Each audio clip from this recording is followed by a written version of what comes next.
आपने कभी नोटिस किया है, कुछ लोग बिना फोर्स किए, बिना लाउड बोले, बिना बाय नाउ चिल्लाए और फिर भी लोग उनसे खुद ही अपने आप बाय कर लेते हैं।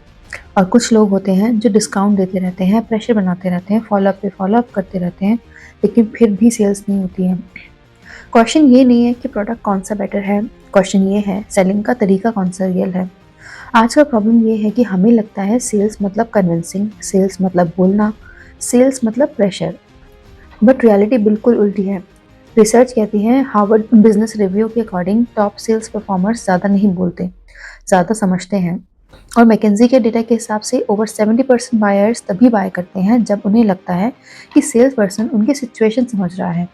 तो आज के इस पॉडकास्ट में हम बात करेंगे the realistic art of selling. Sales कैसे करी जाती है और इसके पीछे की साइंस क्या है। सेल्स का वो सच जो रियल वर्ल्ड में काम आता है, चाहे आप प्रोडक्ट बेच रहे हो, सर्विसेज, कोर्स या अपने स्किल्स। ये वीडियो एग्रेसिव सेल्स के बारे में तो नहीं है, लेकिन ये video honest, sustainable, long term sales mindset के बारे में है। ये आपको वो माइंडसेट बिल्ड करने में हेल्प करेगी जिससे कि आप अपने आप को एक बेटर सेल्स पर्सन बनाने में हेल्प कर पाएंगे। और सेलिंग हर जगह है, हर जगह है सेलिंग। आप कोई बिजनेस कर रहे हैं, आप कहीं पढ़ा रहे हैं, आप कुछ कोर्स सेल कर रहे हैं, आप कंटेंट क्रिएटर हैं, दैट इज अ सेलिंग।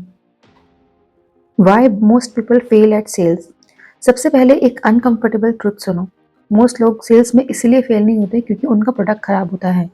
वो फेल इसलिए होते हैं क्योंकि वो सेल्स की शुरुआत गलत जगह से करते हैं। ज़्यादा लोग डायरेक्टली पिच पे चले जाते हैं। कोई फीचर्स एक्सप्लेन करने लगता है तो कोई प्राइस बताने लगता है, लेकिन यहाँ पे गेम बिगड़ जाता है। रियल सेल पिच से स्टार्ट नहीं होती है। रियल सेल स्टार्ट होती है समझने से। कस्टमर को समझना, उसकी प्रॉब्लम को फील करना, फिर आता है ट्रस्ट। बिना ट्रस्ट के कोई डील नहीं होती है। और सबसे इम्पॉर्टेंट, टाइमिंग, क्योंकि सही बात भी गलत टाइम पे कहीं जाए तो काम नहीं करती। आज हम एग्जैक्टली यही सीखने वाले हैं, सेल्स को सही जगह से कैसे स्टार्ट किया जाता है। Sales starts with understanding, not pitching. सबसे पहले और सबसे इम्पॉर्टेंट रूल समझो। सेल्स प्रेजेंटेशन से नहीं होती है, समझने से शुरू होती है। सोचो, अगर आप डॉक्टर के पास जाते हो और डॉक्टर बिना एक भी क्वेश्चन पूछे मेडिसिन लिख देता है, तो क्या आप उस पर ट्रस्ट करेंगे? बिल्कुल नहीं, बिल्कुल भी नहीं करेंगे। इनफैक्ट कोई भी नहीं करेगा। सेल्स भी बिल्कुल वैसे ही काम करती है। रियल सेल्स में आपका पहला कदम बोलना नहीं होता है, आपका पहला कदम होता है पूछना। सिंपल क्वेश्चन, आप किस प्रॉब्लम से गुजर रहे हैं, इस चीज़ में सबसे ज़्यादा स्ट्रगल क्या लग रहा है। अगर ये इशू सॉल्व हो जाए तो लाइफ कौन सी बेटर हो जाएगी। और फिर सबसे इम्पॉर्टेंट चीज़ होती है सुनना। सच में सुनना, और वो भी बिना इंटरप्ट किए। टॉप सेल्स पीपल ज़्यादा नहीं बोलते हैं, वो लगभग 70% टाइम सिर्फ सुनने में लगाते हैं। क्योंकि सच ये है, लोग फीचर्स नहीं खरीदते, लोग अपने पेन से रिलीफ और फ्यूचर का कंफर्ट खरीदते हैं। Trust comes before transaction. आज के टाइम में कस्टमर के पास ऑप्शंस की कमी नहीं है, कमी है तो सिर्फ ट्रस्ट की। एलमेन ट्रस्ट पैरामीटर के अकॉर्डिंग 80% पीपल तभी बाइंग करते हैं जब वो ब्रांड या पर्सन को ट्रस्ट करते हैं। तो ट्रस्ट कैसे बिल्ड होता है? जब आप ऑनेस्टी दिखाते हैं, जब आप प्रोडक्ट की लिमिटेशंस भी बताते हैं, जब आप फेक अर्जेंसी क्रिएट नहीं करते। कभी कभी सबसे पावरफुल लाइन होती है, ये प्रोडक्ट हर किसी के लिए नहीं है। ये लाइन बोलने से सेल कम नहीं होती है, ये लाइन बोलने से ट्रस्ट डबल हो जाता है। सेलर नहीं, गाइड बनो। एग्रेसिव सेलिंग आउटडेटेड हो चुकी है। आज की स्मार्ट सेलिंग मतलब एडवाइजरी सेलिंग। मतलब आप बोलते हो, बेस्ड ऑन जो आपने मुझे बताया, ये ऑप्शन आपके लिए बेटर लग रहा है, लेकिन अगर आपका फोकस ये तो ये शायद फिट ना हो। जब आप चॉइसेस देते हैं, प्रेशर नहीं, बायर खुद रिलैक्स हो जाता है। एंड साइकोलॉजी बिल्कुल सिंपल है। जब लोग फील करते हैं कि डिसीजंस उनके कंट्रोल में हैं, वो ज़्यादा कॉन्फिडेंट होते हैं बाइंग करने में। फीचर्स नहीं, आउटकम बेचो।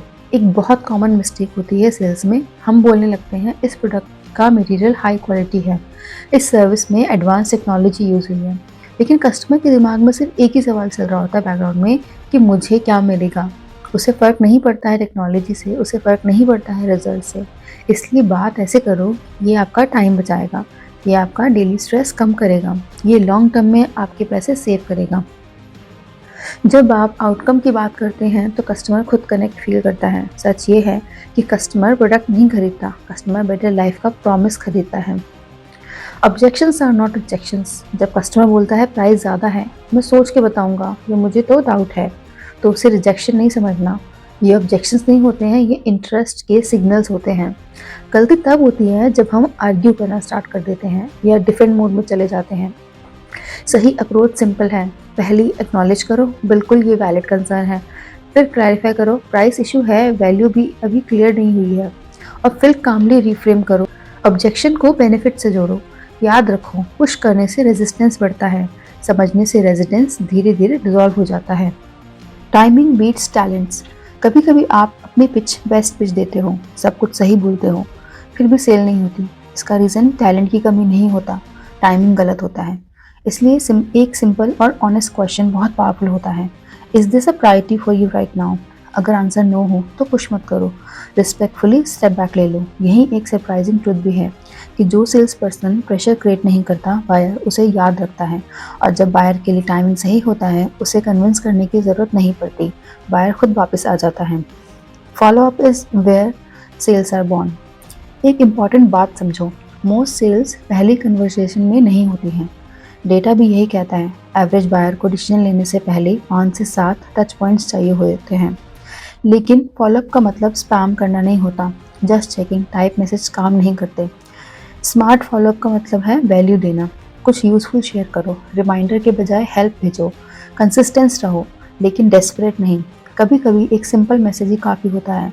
Today I saw this article, I felt it might help you. ऐसे फॉलोअप से सेल से पहले एक चीज़ बिल्ड होती है, इसे कहते हैं relationship. Confidence comes from clarity. Pressure वाली कॉन्फिडेंस ज़्यादा देर तक काम नहीं करती, वो फेक लगती है और कस्टमर फील करता है और कस्टमर वो चीज़ फील कर लेता है। रियल कॉन्फिडेंस तब आता है जब आपके पास क्लैरिटी होती है, प्राइसिंग क्लियर हो, बाउंड्रीज क्लियर हो और आपको पता हो कि आपका आइडियल कस्टमर कौन है। जब आप क्लियरली जानते हो कि आपका प्रोडक्ट किसके लिए है और किसके लिए नहीं, तो आप कन्विंस करने की ज़रूरत ही नहीं पड़ती है। आप काम रहते हैं, आप श्योर रहते हैं, क्योंकि डेस्परेशन स्मेल होती है लेकिन कॉन्फिडेंस फील होता है। सिंपल बाइंग प्रोसेस मतलब हायर सेल्स। एक सिंपल रूल याद रखो, कंफ्यूज कस्टमर कभी बाय नहीं करता। जब प्राइस क्लियर नहीं होता, नेक्स्ट स्टेप समझ नहीं आता, तो ये ऑप्शन ज़्यादा होते हैं तो कस्टमर रुक जाता है। इसलिए प्रोसेस सिंपल रखो, प्राइसेस क्लियर रखो, नेक्स्ट स्टेप क्लियरली दिखा दो और ऑप्शंस लिमिटेड रखो। जब डिसीजन लेना इजी होता है तो कस्टमर ज़्यादा सोचता नहीं है और जब सोच कम होती है, एक्शन फास्ट होता है। Long term sales mindset. Average और ग्रेट सेल्स पर्सन के बीच सबसे बड़ा डिफरेंस ये होता है कि एवरेज सिर्फ आज ही सेल देखता है, लेकिन ग्रेट सेल्स पर्सन रिलेशनशिप देखता है। सेल के बाद भी वो डिसअपियर नहीं होता, पोस्ट सेल सपोर्ट देता है, फीडबैक पूछता है, जेन्युइनली केयर करता है और यहीं से ट्रस्ट और लॉयल्टी बिल्ड होती है। सच ये है कि वन टाइम सेल से बिजनेसेस नहीं बनते, बिजनेस बनते हैं रिपीट कस्टमर्स से। और रियल मनी भी वहीं होती है जहाँ कस्टमर बार बार वापस आता है, सिर्फ प्रोडक्ट के लिए नहीं, आपके एक्सपीरियंस के लिए।